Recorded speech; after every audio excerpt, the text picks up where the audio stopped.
Assalamualaikum warahmatullahi wabarakatuh. Jumpa lagi dengan saya di channel Kang Hayat. Kali ini saya ditemani seorang doktor manajemen pendidikan yang sangat luar biasa, yang sudah melanglang buana kemana-mana. Karyanya juga sudah sangat banyak sekali. Mungkin kalau Bapak Ibu atau saudara-saudara pengen melihat beliaunya itu aktif di mana saja, bisa dilihat di Google Scholar-nya, di Scopusnya juga sudah banyak, dan beliau juga salah satu penulis produktif yang publikasinya nomor 1 di Unisma. Beliau home base-nya di program studi pendidikan bahasa dan sastra Indonesia FKIP Unisma. Selain itu, saat ini beliau juga salah satu tim BPM Badan Penjaminan Mutu Universitas Islam Malang. Kali ini kita akan mengulas tentang SERDOS atau sertifikasi dosen. Nanti akan diulas tentang apa saja sih yang perlu disiapkan oleh teman-teman dosen yang belum SERDOS, agar nanti ketika sudah masuk SERDOS ia dengan santai dan nyaman untuk bisa mengurus proses SERDOS. Atau bagi teman-teman yang saat ini sedang dalam proses verifikasi di D3 menuju ke D4, dan ini juga diusulkan oleh pengusul dari universitas masing-masing. Dan setelah SERDOS, apa yang harus dilakukan dan dikerjakan, sehingga nanti kita punya frame yang sama tentang SERDOS ini seperti apa. Apa kabar hari ini? Alhamdulillah baik. Sehat-sehat selalu ya. Alhamdulillah. Sebelum kita bicara tentang SERDOS, lihat yang satu ini.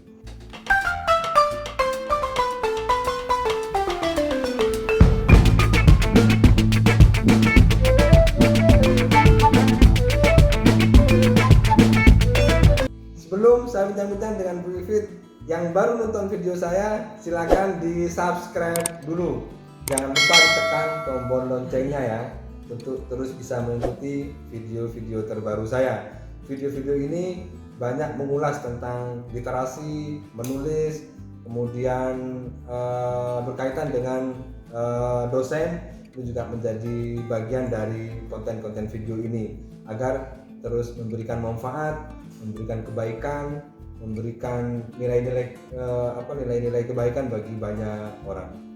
Ibu ini cukup produktif sekali, terutama dalam hal publikasi, karena salah satu kriteria yang paling penting di dalam pengusulan atau proses sertifikasi dosen itu adalah publikasi karya ilmiah.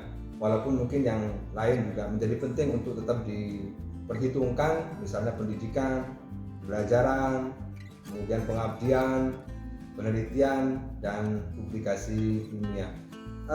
Sedikit bertanya mungkin Bu Ivit tentang bagaimana sih menurut Ibu sendiri terkait dengan SERDOS ini. Kira-kira bagi teman-teman dosen yang ya sekarang masih belum eligible masuk SERDOS, agar memiliki persiapan yang matang, agar memiliki banyak komponen yang perlu dilakukan untuk menghadapi SERDOS nantinya. Kira-kira seperti apa Bu Ivit? Baik, ini pengalaman saya ya. Oke. Jadi pada saat menjadi dosen, tugas wajib dari dosen itu adalah tridharma. Jadi harus imbang dan semua itu harus dilakukan. Ya. Karena untuk proses di sertifikasi dosen pada saat nanti mengisi deskripsi diri itu akan menceritakan apa yang sudah dilakukan, dan itu bahannya adalah dari tridharma. Jadi kalau selama sekarang menjadi dosen komposisi tridharma itu tidak imbang, nanti akan kebingungan ketika sudah mengisi deskripsi diri, karena itu akan ketahuan kalau itu nyontoh gitu ya, atau plagiat begitu dari punya orang, karena itu akan terdeteksi mulai dari awal ketika mengisi deskripsi diri. kira-kira bagi teman-teman dosen yang masih belum eligible ini Bu Ivit, Iya. yang masih dosen pemula atau baru setahun menjadi dosen atau sudah 2 tahun menjadi dosen tetapi masih belum punya kepangkatan dan seterusnya. Kira-kira persiapan apa saja atau apa yang harus mereka lakukan agar nanti eligible dan diusulkan dan masuk ke D4?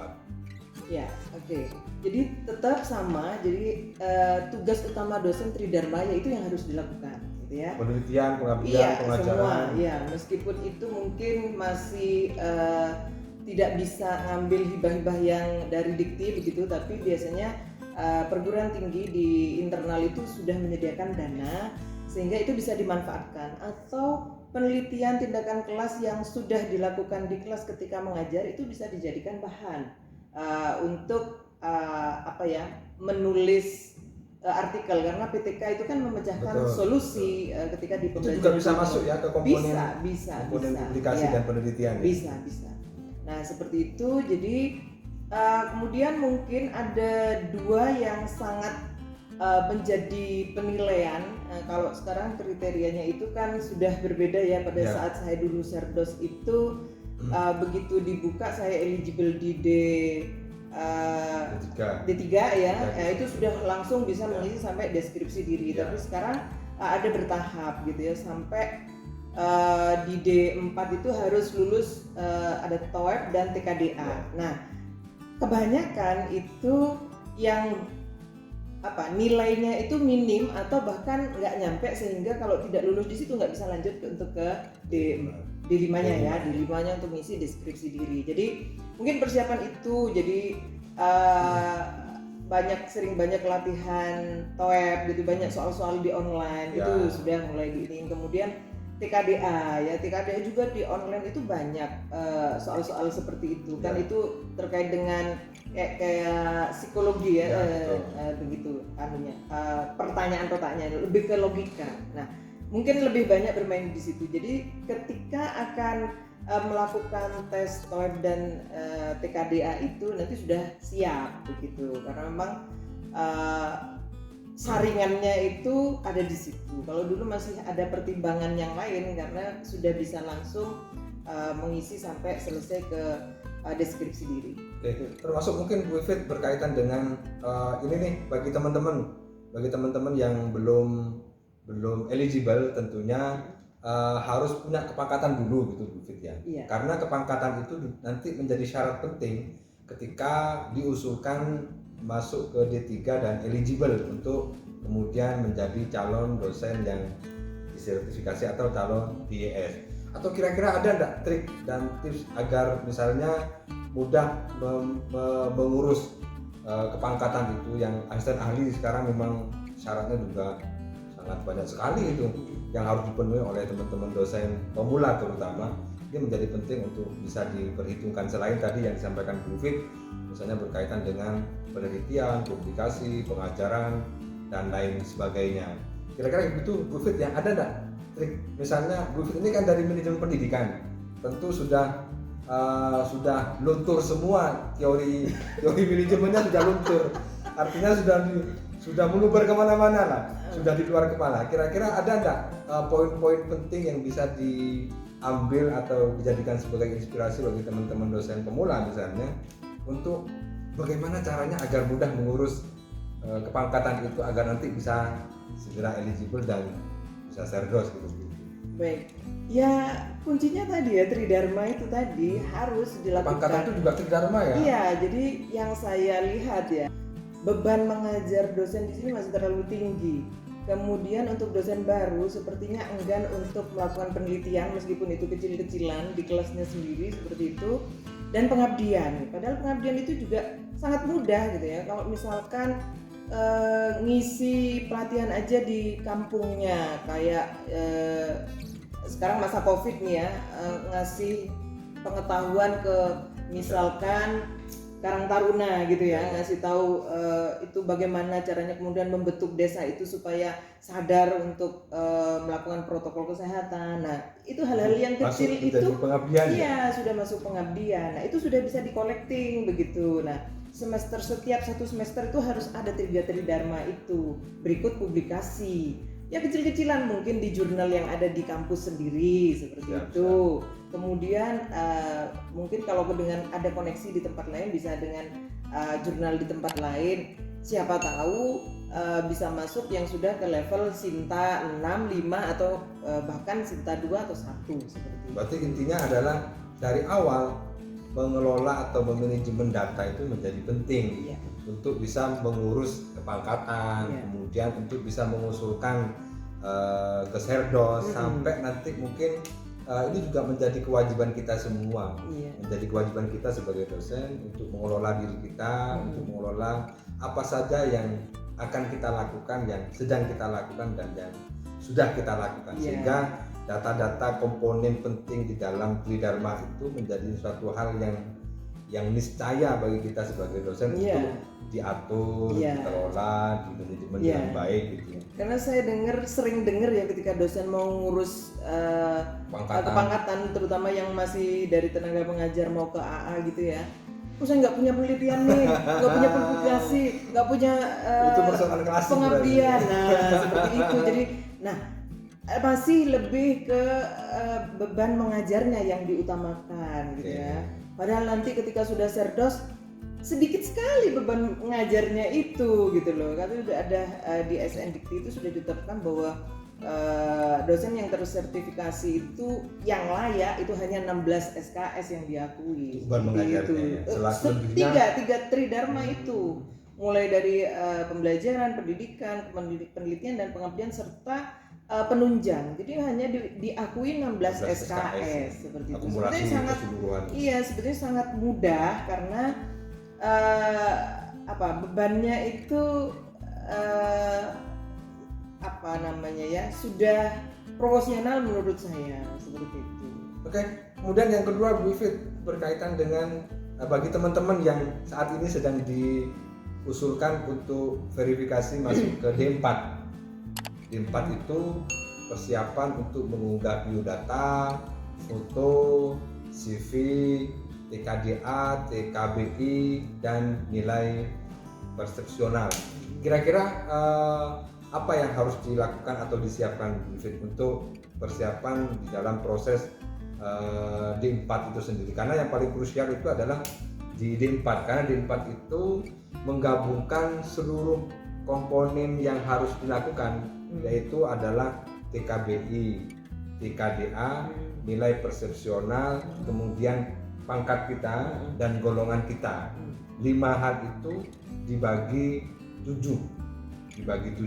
Nanti hasilnya kalau misalnya 4 pas itu juga tidak lulus, harus 4 lebih.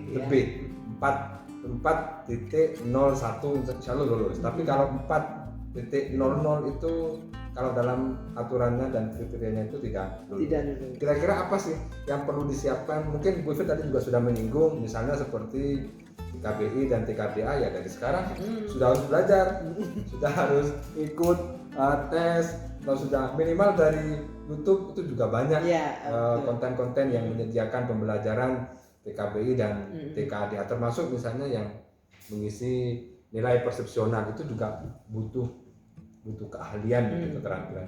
Menurut Bu Ifit gimana kira-kira apa yang harus dilakukan dan disiapkan ketika sudah masuk ke D4?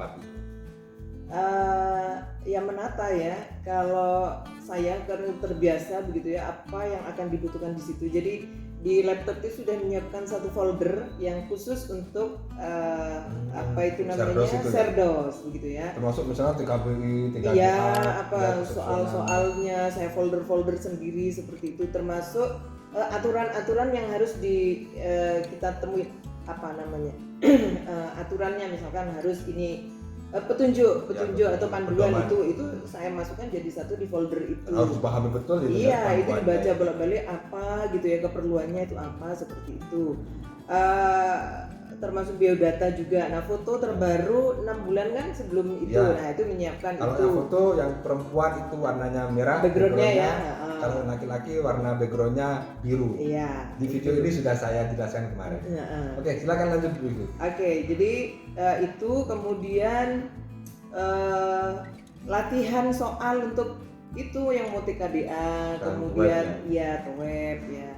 Mungkin kalau ada yang teman bahasa Inggris mulailah minta mungkin soal-soal, atau di online itu banyak sih bisa dilatih sendiri kalau misalkan tidak tahu juga.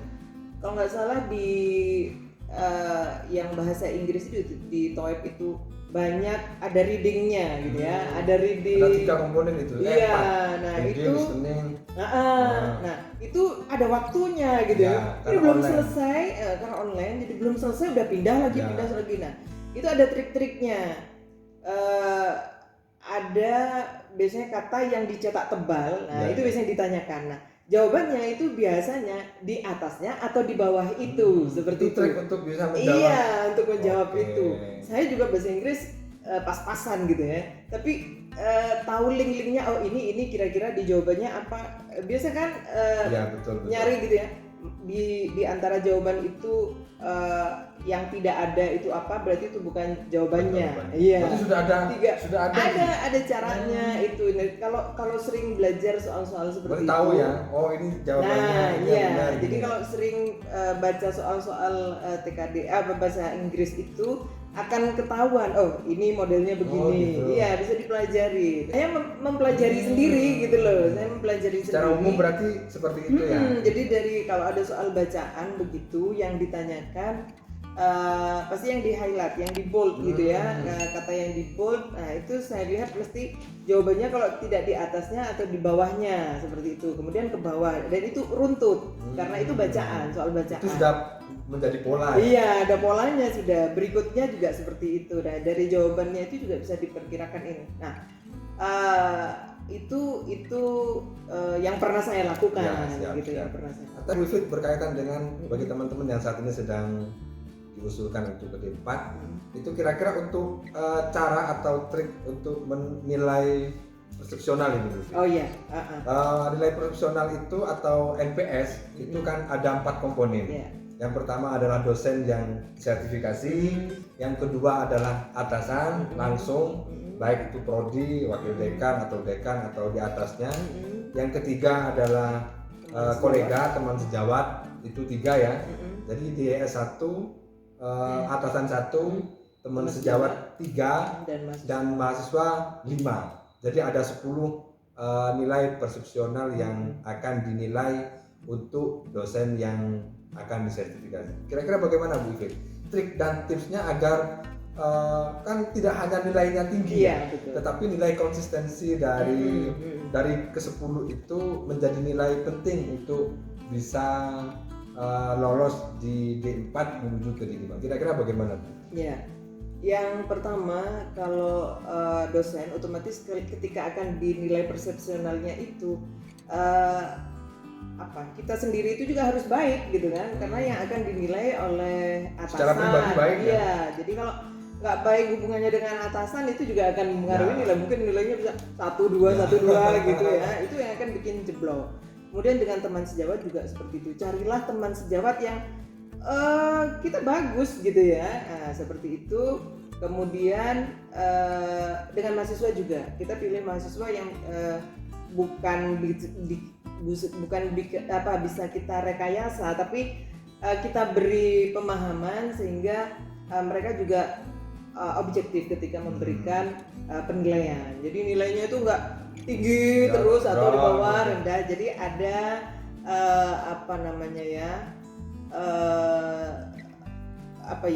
istilahnya nggak terlalu tinggi. Ya konsisten. Misalnya dosen menilai 5, paling tidak mahasiswa nilai 4 atau 6. Juga tidak terlalu jauh.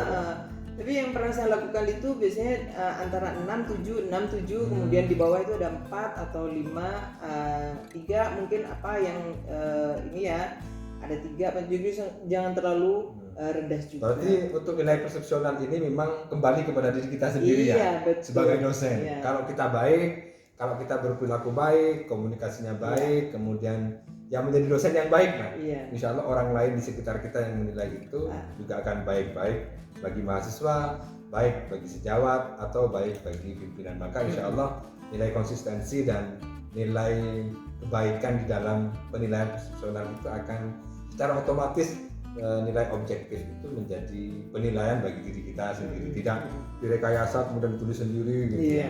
Jadi penilaian kepada dosen yang disertifikasi itu memang berawal atau berasal dari diri kita sendiri sebagai dosen. Maka kalau pengen menjadi dosen yang profesional itu tentunya harus dimulai dari diri kita sendiri menjadi dosen yang baik. Terima kasih Ibu Ivit, semoga bermanfaat dan menjadi kebaikan bagi kita semua. Amin. Ini informasi yang mungkin penting bagi teman-teman dosen yang